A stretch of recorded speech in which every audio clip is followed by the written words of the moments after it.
This is the plaintiff, the Orange Ranger. He's accusing the episode being reviewed today, Trick or Trial, of being a boring Halloween clip show that aired 3 weeks too early. Acting as his own prosecutor, he will seek to prove that even for a clip show, this episode had a weak plot, was incredibly dull, and had no reason to exist. This is the defendant, Trick or Trial. It responds to Orange Ranger's claims by saying it had no control over when it was aired, and that clip shows are a regular part of many TV shows. It may not be amazing TV, but shouldn't we be used to its kind by now? The people here are real, not actors. Well, one technically is an actor, the other isn't a person.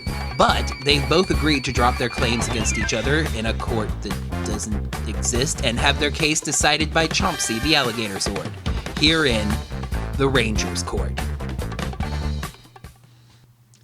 Ladies and gentlemen, heroes of the audience, welcome to the Rangers Court. Today we have case 10X31B0816, Orange Ranger versus Trick or Trial, the 21st episode of Dino SuperCharge. Trick or Trial is accused of being a boring clip show that further frustrated fans by airing 3 weeks early. The episode counters that it isn't boring, and it had no control of its place in the schedule. Now, the Orange Ranger will be prosecuting, but, who's speaking for the episode? Your Honor, I would move to stipulate that, since the creative team behind Dino SuperCharge always seeks to put out the best possible product, despite whatever setbacks they might be dealt, this episode speaks in its own defense. Seeing as I've had the distinct pleasure of viewing it twice, and it has already aired, it has had an ample chance to defend itself already. I would move that its case be rested, and I be allowed to present my evidence forthwith. Trick or Trial? Any objections?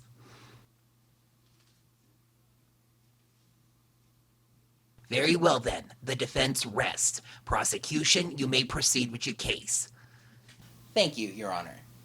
Ladies and gentlemen of the jury, I am the Orange Ranger, and welcome to another Power Rangers Dino SuperCharge episode review.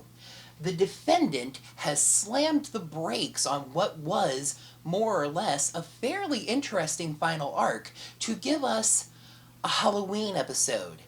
Yes, ladies and gentlemen, that's a Halloween episode airing on October 8th.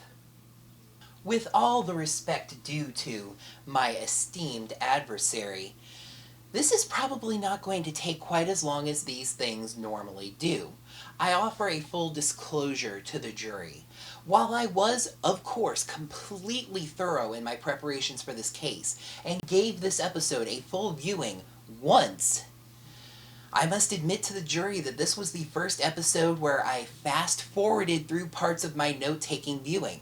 I apologize to the jury. I apologize to Your Honor. However, I actually present it as evidence of the mind-numbing, repetitively boring nature of this episode.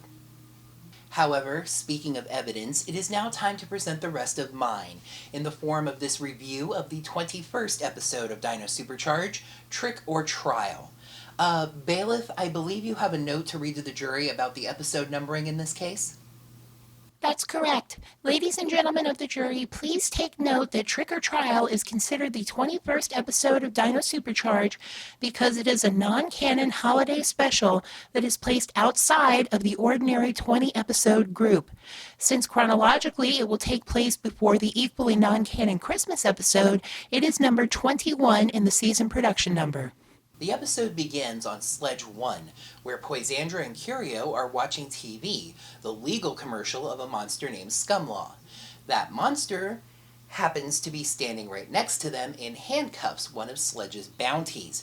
Fury comes up behind them, spooking them and then stealing their popcorn, telling them that standing around watching TV isn't getting the Rangers. So they free Scumlaw and hire him to take the Rangers to Intergalactic Halloween Court. Ivan and Kendall come skipping out of the museum, for some reason, together, for some other reason. But they happen upon the main 5 Rangers being confronted by Scumlaw and his mummy guards. And, for the notation of the court, Shelby, Pirate Princess. Riley, Sherlock Holmes. Tyler, Zorro. At least, I think. Chase, Dracula, Coda, a samurai, Kendall, a musketeer, Ivan, a scarecrow, who actually fits in with the Wizard of Oz themed villains. Anyway, Scumlaw then has his guards summon the Rangers to the court, zapping them away. He then tells the guards that he owns the jury, pays them with some candy, orders them to find the other Rangers, and then heads to court himself. Kendall and Ivan then find the summons and head to the lab. The Rangers arrive at the court where the judges are a trio of jack-o'-lanterns, who, by the way, call it the Halloween Intergalactic Court instead of the Intergalactic Halloween Court. It is always nice to know that we're not reading the script from beginning to end, or as I like to call it, the Amber Beach Bank of Amber Beach situation. Your Honor, Exhibit A. The rules of the court are explained to the Rangers. For every crime that they are found guilty of by this jury of Jawas, they get 1 strike. If they get 10 strikes, it's destruction via vaporization. The Wicked Witch of the West over here, hey, that's another Wizard of Oz character, summons the spirits of dead monsters as witnesses. This is where the review is going to speed up a little bit, by the way. There are 3 of these monster testimony segments, and they are basically identical. The monsters lie about what they were doing, the Rangers tell the truth, clips are shown for both, the monsters' clips usually not even backing up what they're saying, and then the Rangers are found guilty anyway. First up are Ninja and Hunter, the 2 monsters guilty of having the most uncreative names in Power Rangers history. 2 strikes.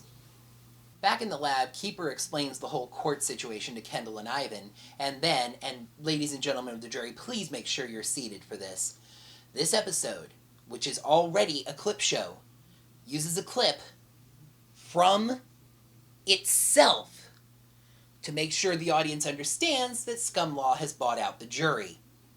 Exhibit C, as in, see what I have to deal with?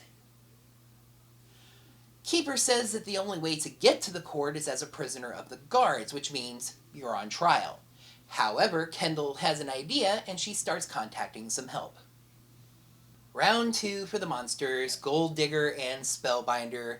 3 strikes for the Rangers this time, 1 each for the 2 monsters, and a 3rd for the combined form Spelldigger. Kendall and Ivan leave the museum to put on a little scene to attract the guards, with Kendall doing that same overacting that the Rangers are starting to get famous for, and Ivan just reciting Shakespeare, who apparently was a good friend of his. Anyway, the scene works and the guards move to arrest the 2 Rangers before being taken out. The final monster witnesses are Ice Age, Stingrage, and Meteor. The Rangers destroyed Ice Age twice, Stingrage twice, and Meteor once. That's 5 more strikes, and that gives the Rangers 10, which means they are Dunyan Rings. The guards bring in Ivan and Kendall, and the other Rangers think that they've been caught as well. They are also sentenced to the zapping, but objection! Kendall says that they're not the criminals, it's the jury. Oh, not you, ladies and gentlemen, it's the Jawa jury. Kendall tells the guards to unmask the jury, and they listen. The jury is actually Poisandra, Curio, and 4 Viveks. Why did the guards listen to Kendall? Because they're actually James and Philip. With the jury revealed, the Rangers are absolved of all charges, and Scumlaw is sentenced to be vaporized. He takes off, but the Rangers promise to take care of him, and the Judge-O-Lanterns teleport them out. In a pointless, meaningless, boring, stupid clip show, we get Dino SuperCharge's first 9 Ranger morph in this episode. It also gives us a fairly interesting Zord fight, as the Rangers use 5 of their Zords as more allies instead of Zords. After the Rangers fight the Viveks with the power of legal puns, Scumlaw calls for some Vivazords. The Rangers summon 5 of their Zords, but the Rangers all stay on the ground. The Zords take on the Vivazords in recycled footage, but featuring some of the individual Viveks getting knocked off. I always think that's cool. While the Rangers destroy Scumlaw. On Sledge 1, Poisandra and Curio get scared by a trio of jack-o'-lanterns, and Fury makes a Furio lantern. Exhibit E. And at the cafe, the Rangers are getting ready to go to a Halloween party when the mummy guards return. Except it's just James and Philip using the same costumes. Tepid laughter. Exhibit F. You've put together an incredibly compelling case. Step over to that microphone there and make your closing argument. Episode 21, Trick or Trial. Pros, unique use of the Zords as allies, 9 Ranger morph, and at least the Rangers wore different costumes this time. Cons, painfully boring, repetitive clip show plot, a clip show that references itself, and yes, it's not Halloween. This episode is guilty of being as uninteresting as it was mistimed. It gets 1 super fossil out of 5. Ladies and gentlemen, heroes of the jury, the pros of this episode, while they must be acknowledged, are so short, I think I can address them in one take. We get our first 9 Ranger morph of the season, and it was nice to see the Zords used as allies and not just as vehicles. And yes, the Rangers all wore different costumes this time, and they looked good. However, with civility now addressed, we must now address this episode's shortcomings, for they are plentiful. To watch a clip show, an episode in a season comprised mainly of things we've already seen, that is bad enough. However, for that episode to use a plot device that causes a repeat of the same plot 3 times with no changes whatsoever, that, ladies and gentlemen, is truly criminal. But while that crime may be bad, it pales in comparison to something that I have never seen in all of my years as a member of the reviewing court. This clip show references itself. An episode that is half dedicated to showing us clips that we have already seen once includes a clip that we have seen just moments before. Ladies and gentlemen, what does this say about what the writers of this show think of the intelligence of the children watching? However, this episode's worst crime, you might say the final nail in its Halloween coffin, is the date on which it aired. I ask you, ladies and gentlemen, is a crime that is repeated not as bad the second time because it's happened before? No, of course not. Therefore, how could I not rightly accuse this episode of airing 3 weeks before the holiday that it celebrates?